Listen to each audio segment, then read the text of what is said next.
Good morning, and thank you for having me in Rome today. Thank all the institutions for inviting us. This is a wonderful discussion. Instead of responding what Trump is, I will give you 5 different incidents. During the debate he had with Kamala Harris, he was asked about the European Union. He did not respond. He said one thing. I have wonderful conversations with my friend from Hungary. The second thing, the Republican Party has been transforming the last 8 years. It's something that no one in the European Union has sat down and actually spent time watching. The systemic part of the Republican Party has basically given its way to the Trump era. What does that mean? There's a different understanding of American politics. So in order to understand Trump, you need to understand how the Republican Party has transformed. The Republican Party did not wake up one day and say, we decided to change. It's the people themselves that changed. The third thing, there are many misconceptions. Everyone is concerned about the technological tycoon lineup. I would remind you, and James and Paul can actually testify to that, this was the big conversation when Trump created in his previous tenure his first committee of billionaires that were supposed to help him. And everyone, very sensationalist and populist in Europe, said, you know, he's got the rich people with him. There's one thing you need to understand about the United States. The United States has thousands of billionaires. We need to understand that. The essence of wealth in the United States has nothing to do with what we consider wealth in the European Union and Europe. The average person that retires, has a 401k, has a Roth plan, is worth at least $2 million with his house, an amount which is considered to be in the EU something very wealthy, and that doesn't happen in the United States. The fourth thing is, which has to do with the understanding part. I arrived on the 21st, and as I was taking a walk in front of the Pantheon, I watched these young ladies eating their ice cream. I couldn't understand a word because I don't understand Italian, but it was very passionate, I must tell you. And one of them mentioned the name Elon Musk. So the conversation started, was it Elon or Elon? That was the conversation. That was the conversation. And the fifth thing is Greenland.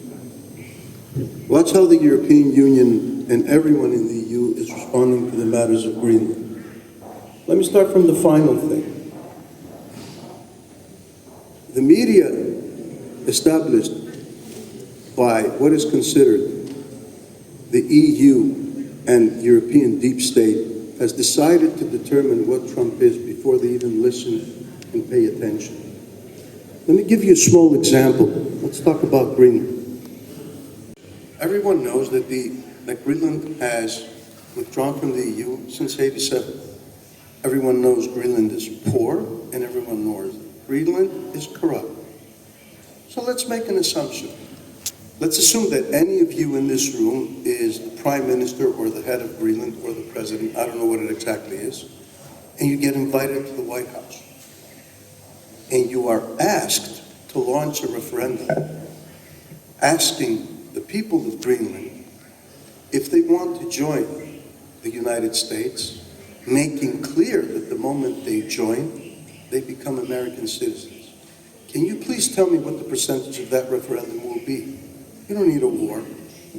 All you need to be is just America. That's it.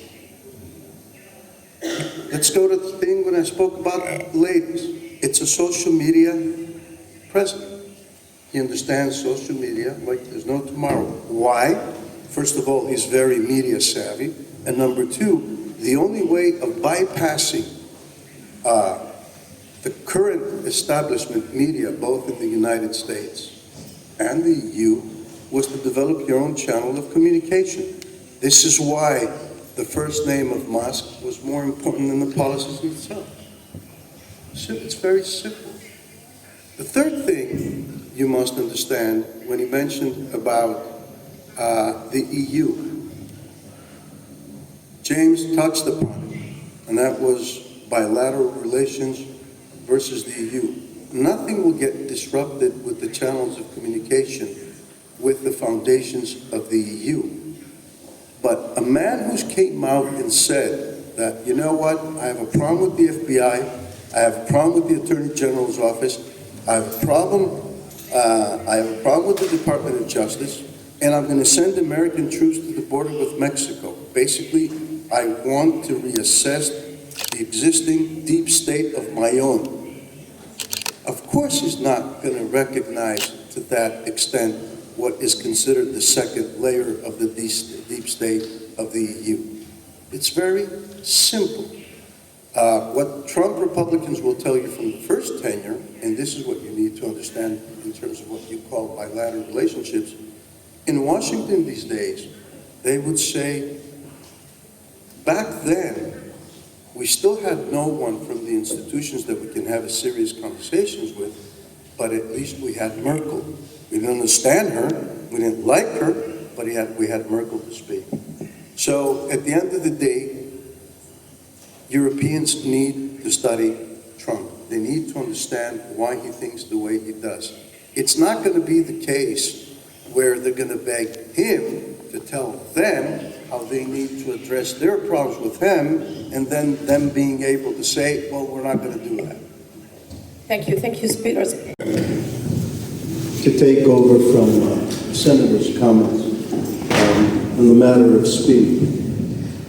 We are here discussing what the European Union will do with Donald Trump, and you should realize that the next election cycle in the United States has already begun.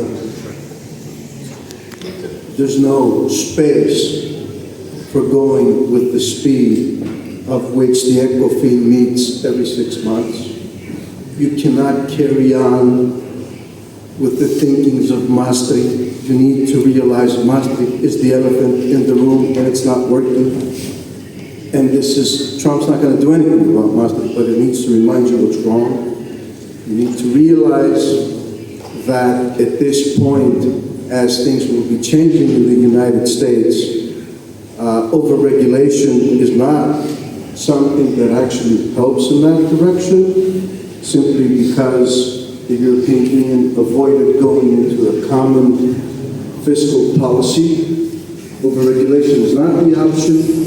And at the end of the day, yes, there's a huge challenge and opportunity for Madame Meloni. I wish her the best. But she needs two things. She needs to find the brilliant way of balancing the bilateral relationship and how, in the meantime, not distance herself from the EU, because my understanding is she's going to end up being an official translator. The second thing you're going to need people on the ground in Washington, not just the systemic diplomatic corps.